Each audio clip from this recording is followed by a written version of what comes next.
No Star Rail player could have anticipated that during the 1.6 reveal stream, they'd announce that all players will get a new limited 5-star character for completely free, with the reason being that Star Rail won several high caliber awards this year. Genshin players were left very confused, among other emotions, because this is something they've been asking for since basically forever. Remember the Google Classroom incident, where many non-Genshin apps got review bombed because the first anniversary rewards were so bad before they added more to it? A big part of that was players entertaining their own idea that we get a free 5-star, despite it having no concrete basis besides other gacha games doing similar things. But it also wasn't a completely outlandish idea due to the major success of the game in its debut year, with it winning all 3 of the same awards that are credited for Dr. Ratio. It's like clockwork that the community asks for it every anniversary, but obviously nothing has changed. I'd never defend Genshin on this front, don't be ridiculous, but for Star Rail to be getting such great treatment actually makes tons of sense in the grand scheme of things. So let's discuss what other circumstances there are surrounding these games that make it so that something which seemed to be impossible in one game is now a reality in the other. I swear it goes beyond because Star Rail dead game, like, come on now. There are quite a few comparisons that can be made between Genshin and Star Rail, considering so many of their systems, outside of the actual gameplay of combat, are so similar. However, I don't consider the way they handled the distribution of their characters to be as similar as most people would think. It's just a fact that as of now, Star Rail is putting out new characters at a faster rate than Genshin, with it being a continued trend of 2 new limited 5-stars per update cycle and a new 4-star on top of that. New Genshin characters, on the other hand, are now standard to have 1 5-star per update with the occasional double release, and 4 stars being mostly every patch. I do think there is some validity to the idea that Star Rail characters are easier to make and that's why we are getting so many new releases, but realistically I think Hoyo would be aware of possibly oversaturating the roster, and I'll touch on later why they likely don't see this as an issue. Though despite Star Rail having a current roster size only around half that of Genshin's total, the number of permanently free available characters is the same, though technically higher in Star Rail if you include the other characters available in the rotating monthly shops. Including Lynx, who is set to become a guaranteed pickup in the upcoming Pure Fiction game mode, that's 9 characters from gameplay and 7 more in the shop for 16 total. Meanwhile, Genshin, with relatively newer additions in Kale and Lynette, who are likely included for the sake of solving puzzles, and 6 other characters in its shop, totals to 15. Continuing with this trend, Star Rail's beginner banner guarantees a 5-star at 50 warps, and you can pick a specific one after 300 standard banner pulls. So we can pretty confidently say that Star Rail is generally more generous with its characters, and it's not a coincidence. Even 4-star characters, despite it being possible to acquire a specific 1 in 10 pulls, do cause some players to spend money if it's a character they really want, so every free character that is given out is going to be at some kind of loss. Therefore, it must be the case that the Star Rail team thinks that the benefits of giving out free characters offsets those losses. Of course, these freebies will always bring back some players who haven't logged in a while, especially when they're tied to newly released content, but that's not anything specific to Star Rail. What is specific to Star Rail is how unique every character's function is. Even characters that are considered the most generally useful have clear weaknesses that would make their alternatives better in certain scenarios. So being aware that not every character is going to be infinitely useful for every possible team means it's okay to skip on a character you don't think you'll enjoy using. And this is only going to get more true in the future as more characters come out to be those alternatives. I think this is why Star Rail can get away with pushing out so many characters, because it helps round out the roster without making older units obsolete. And to be fair, I do think the generally good balance of Star Rail is in large part thanks to the takeaways that were there for Hoyoverse a couple years into Genshin, which educated their design philosophy, on top of the turn-based combat system simply allowing for a lot of interesting, diverse mechanics. The fact that Trials put characters in ideal scenarios with decent partners says a lot about how central a character's niche role is to their overall design. Of course, some characters inevitably end up being better than others, but even weaker characters get plenty of opportunities to shine, primarily because the game mechanics allow for extremely niche scenarios to be created in favor of specific characters.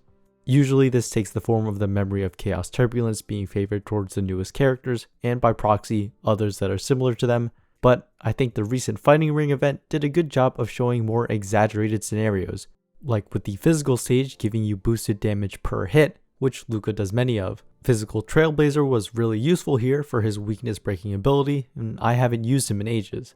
In the ice stage, my severely underleveled March 7th came in clutch with a freeze, allowing me to win in one less turn. And then there's also clear avenues for indirect buffs to poorly performing characters through relic sets, light cones, and other new characters, on top of enemies and combat objectives being able to be tuned in favor of certain kits. Erudition characters were always going to be at a disadvantage in Memory of Chaos due to the presence of elite enemies, and Pure Fiction's score-based system now puts them in an area where they have the advantage. In this game, you are rewarded for being able to form and execute the use of various teams, and being resourceful with who you have can often be the difference maker between success and failure. Basically, what I'm trying to say is that having more characters gives players more opportunity to interact with the game's mechanics, which further encourages them to experiment with different combinations of characters and figure out where each one thrives. Star Rail as a game hinges on this engagement that is enabled by having a certain level of access to the game's roster, and that is why I think Star Rail is so generous. While it would be so nice if the same were true for Genshin, I genuinely just don't believe that it is. I'll admit that I haven't kept up well with Genshin's recent metas at all, but in terms of game mechanic design, they definitely do paint a different picture. Spiral Abyss Blessings tend to have very generic activation conditions, like increasing or decreasing HP and hitting normal or charge attacks, which are things you'd pretty much be doing anyway. There certainly have been a few creative ones, and overall they definitely can influence team building, but generally not to the level of Star Rail's in my opinion. The upside is that you can for the most part use the exact same team for the entire lifetime of the game, with the downside that the individuality of each character's kit does feel diminished. Then there's also the slog that is building Genshin characters. Star Rail decided not to copy Genshin's small energy cap and Day of the Week based material drops, even though they probably could have. That translates to me as building multiple sets of characters being a more central theme of Star Rail's gameplay, with Hoyoverse recognizing that making it more difficult would cause players to straight up quit, and the same not being true of Genshin, with a little bit of "it's been like this since 1.1 so there's no reason to change it" sprinkled in. Though with recent changes to systems that were long overdue for some adjustments, it makes you think it's more of a conscious effort. Now for a limited 5-star freebie over just another 4-star, the more external factors also have to be involved, which they definitely are here.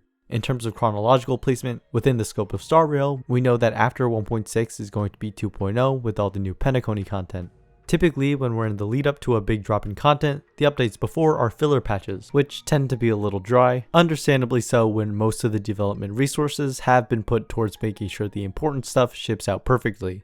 A free 5-star is definitely one way to make players come back during a period that would generally be considered a downtime.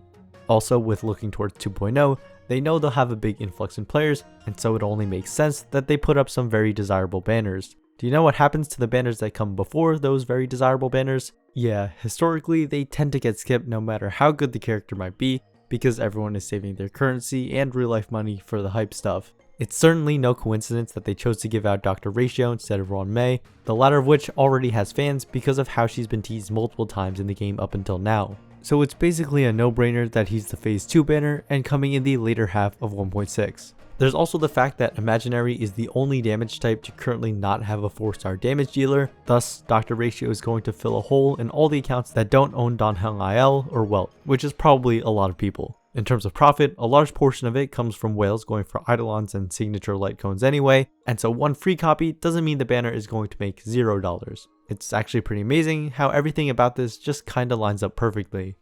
Now I just want to restate that I hope Genshin becomes more generous in the future, but there are legitimate reasons as to why Star Rail gives out more and more often.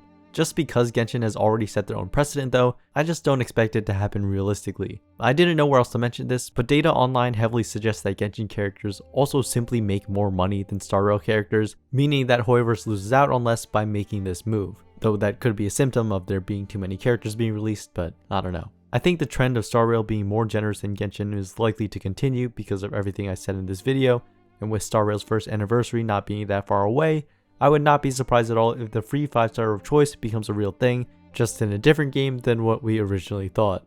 I hope you found this video to be interesting or insightful, and as always, thanks for watching.